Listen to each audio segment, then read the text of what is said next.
5 different topics of exactly how trash can cleaners are failing and 5 different mistakes you should avoid. Do you charge extra to clean the trash junk stuck at the bottom of the bins? Not at all. That's pretty much just like, you can assume you're gonna have to clean trash cans with everything in them, whether it's just loose trash or it's like trash that's kind of on the sides, or even I had to clean the trash can full of gravel, full of nonsense. You're not even gonna know it until you get to the house, and you're probably already gonna have a quote sent to that customer. If you're going based on like the process that I teach, let's say that you're having a conversation with a customer. I think to close them as fast as possible, you immediately are trying to like, hey, how many trash cans do you need, right? Whatever, you're offering them a full service package. It's not an option, but where do you live? So you're going to be adding in your price based on how far is the drive, right? Travel time. And then number 2, how many trash cans do they have? If they have 2 or 3 trash cans, it's going to make you more money than the first can, obviously. So you can already assume you're going to have a situation where there's trash at the bottom of the bin. You're not going to be able to charge extra, and you won't even know it. If how things have gone for me, if it goes like that for you, that's where you're going to be stuck in. I do bring my own trash bag. Just if there's trash in there that's loose, like bottles or stuff like that, you want to be able to put it in your own bag. The customer's probably not going to provide you one. So bring a trash bag in case you have that situation, because you probably will. Most people, I'm not gonna say most people, I know a lot of trash cans that I've cleaned that customers do not even use trash bags. It's disgusting, but they don't use them. That's why their can is so bad they need to get it cleaned. You leave the trash bag in their clean can? Absolutely not. Please don't ever do that. You're cleaning a customer's trash can, you want to present it to them as so, right? As it is. You do not want to refill their trash can with more trash. You're going there on a pickup day, or whatever, day after pickup day, whatever, so that there's no trash in it. So you're kind of defeating the concept by putting more trash in the trash can. You want it to be a clean presentation, smell really good, look really good, and be a wild comparison to beforehand of what they had. You show them, hey, listen, this is what it looked like before. This is the wild transformation after. Do not put trash in their can. If you need help keeping up with customers, sending estimates, invoices, or collecting payments from all of your customers for free, then check out QuoteIQ in the App Store and the Google Play Store, or you can try any paid tier right now for just $1 at myquoteiq.com, which is going to be the first link in the comment section and the description. Also, if you sign up for any tier for a year using my link, you're going to get a free coaching call with me. Take the bag with you into the next job over and over and over until you fill it up. And if you're doing a ton of jobs, maybe bring multiple trash cans.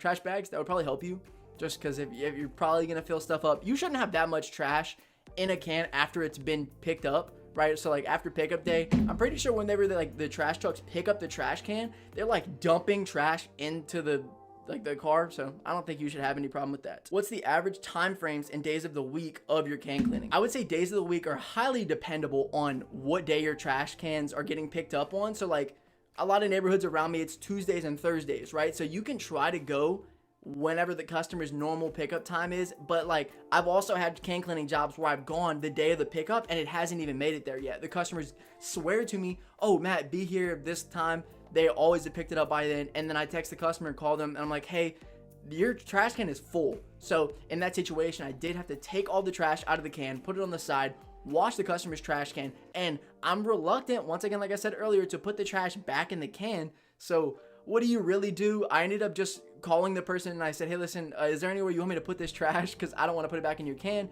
And they said, you know what? Just put it in my neighbor's trash can. They won't even mind. So you're going to have some weird scenarios as far as what days you're always going to be able to work. A lot of neighborhoods are going to be completely different. You just need to be aware of them, probably store them, whether you're going to use QuoteIQ and keep it in the notes section for different customers or put it in your notes. Just make sure you know that the pickup days are always going to be different, not always different. They're always going to be the same for those particular customers, but along different neighborhoods and stuff, different times and probably different days. So, that's why I say it really just depends, bro. Like, you're going to stack stuff up on particular days just because of the fact that trash cans aren't getting picked up on different days. Normally Tuesday, whatever days the customers get their trash cans picked up, try to stack all your jobs. Okay. Secondly, what are the average time frames? You can do a job so fast. If you're using a setup like some of these guys I've been covering on TikTok, you can finish a job so ridiculously fast that you might as well just assume you could finish a job in 5 to 10 minutes, maybe less. I'm not gonna say maybe, but pretty much less than 10 minutes, I'm sure. If you're gonna be doing it my way, you're gonna be going a little bit longer. Obviously, you didn't have to spend $20,000 to do it, but you're going to probably be about 15 to 20 minutes per job. Maybe, I don't know, about 25 minutes. It depends how bad the trash can is too. Also, if you're having that trailer, you can finish jobs fast. It's mostly the pickup that's the hardest part for you. So I would give yourself, if you're going to be cleaning the way I clean, about 15 to 30 minutes per job. So time frames, let's say you do 5 trash cans. I mean, you're starting to get up to about, a couple hours. So I would prepare yourself to work. You shouldn't be out there doing trash cans unless you're servicing a crazy volume. You shouldn't be working 5 to 6 hours in one day at least. You should be able to like get your process down faster than that, especially if you have a pretty good mobile setup.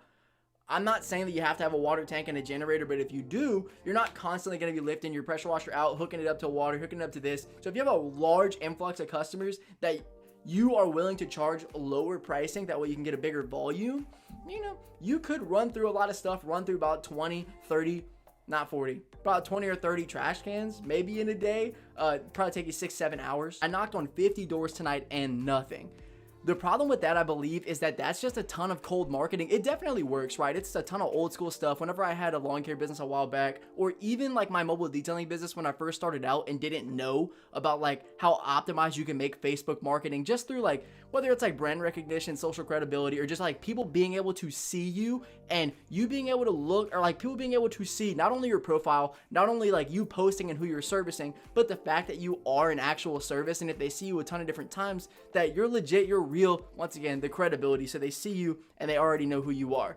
Versus you're going to a random neighborhood. Let's say you don't know these people. You drove your car to a random neighborhood and maybe you bring flyers with you and you say, all right, I'm going to knock on every single door in this entire neighborhood, 200 doors. You're bound to get one customer, right? You don't know that. This is it's a cold marketing approach. And that's why I teach that it doesn't have to be social media, quote unquote. It should be, I think Facebook is the perfect situation, or even LinkedIn, anywhere that you can be making posts. Number one, telling people what business that you're running or what business you're starting, before and after pictures. You can also let people know that you're servicing customers. So do yourself a favor, post on there, be like, hey, thank you so much, blah, blah, blah, blah, for letting me come to your house and clean your trash can. They know exactly what you're doing. They're being hard sold because what are you trying to do? You're walking up to a random person's house that doesn't even know you. Number one, they probably don't even want the service that you're offering, especially because trash can cleaning is so unknown. You just can't guarantee anymore that you're going to be able to go up to random people's houses and land the job. Wondering for people that have a 6 a.m. to 3 p.m. full-time job, if that would be an obstacle to get in. Absolutely not. Most of the time you're seeing these trash cans are getting picked up after 5 p.m. Wow. But, daylight savings time, it's going to be getting dark. That's what you're going to have to fight with. You could get a big ass light and put it on the back of a truck or just bring it with you. Maybe you could do some good if the customer doesn't mind you going out there late and servicing in the dark, then you could make that happen for yourself. Obviously, like a regular time, situation when it's not daily savings time, it's not that dark that early. So you can be cleaning, trust me, you can be cleaning customers' trash cans. And if you want to give yourself a better scenario, if you're like actually really worried about it, or you work past 3 p.m., you could say, try to run one only on the weekends, assuming you don't work on the weekends. And and you could also do trash removal. So not only a can cleaning service, but a trash removal service. Even if the customer has trash on them, if you have any access to a dumpster, your own dumpster, or just, go somewhere that you could leave it, then you could take the customer's trash with you, service them literally whenever you want, set up your own schedule, and then you have no time frames, and you could be a weekend can cleaner. Do you use a towel to dry off the trash can? No. If I was going to be doing a mobile detailing job, yes, that's actually probably, you always are going to do that whenever you're doing a mobile detailing job. You do not want to leave all kinds of like little streaks on the car. It's going to be very obvious that that's what you skipped. So yeah, you want to dry off a car when you're doing a mobile detailing job. A trash can, it's going to dry, and more often than not, unless I don't even know what you would apply to a trash can to really bring back that black. It's going to have scuffs. It's going to be discolored, and it's not gonna make a huge difference. It's gonna dry off. In the case that you have a ton of water in the inside, dump it out in the grass and be done with it, or dump it out on the concrete or wherever you want to. Make sure it's not like a ton of dirty water. It's mostly just there's water sitting in there after the cleaning, and you'll be fine. I wouldn't dry it off. It's kind of like a waste of your time. Honestly, definitely a waste of a towel. I would not, because depending on how you're traveling or what kind of setup you have, that towel is going to be disgusting, especially like with trash can water, relative to like just cleaning a car and the car water, what's being exposed to your vehicle. But in a trash can, dude, you don't know how long it's been since it's been cleaned, and you don't really know what's exposed to it. So that towel will be disgusting, number one. Number two, you're gonna have to wash it, and it's gonna be kind of a waste of your time when it's just not gonna matter that you dried it. Customer's not gonna care. Most of the time, I can't even get a customer to like smell the trash can. After you put all that work in, you put Fabuloso in too, and it's such an extreme transformation that I'm shocked, and I've done it so many times. So I'm like, well, all right, you know what I mean? But just don't use a towel to dry it off. Doesn't make any sense. How much does one person pay for one clean? Depends on how many trash cans you have. It's tough.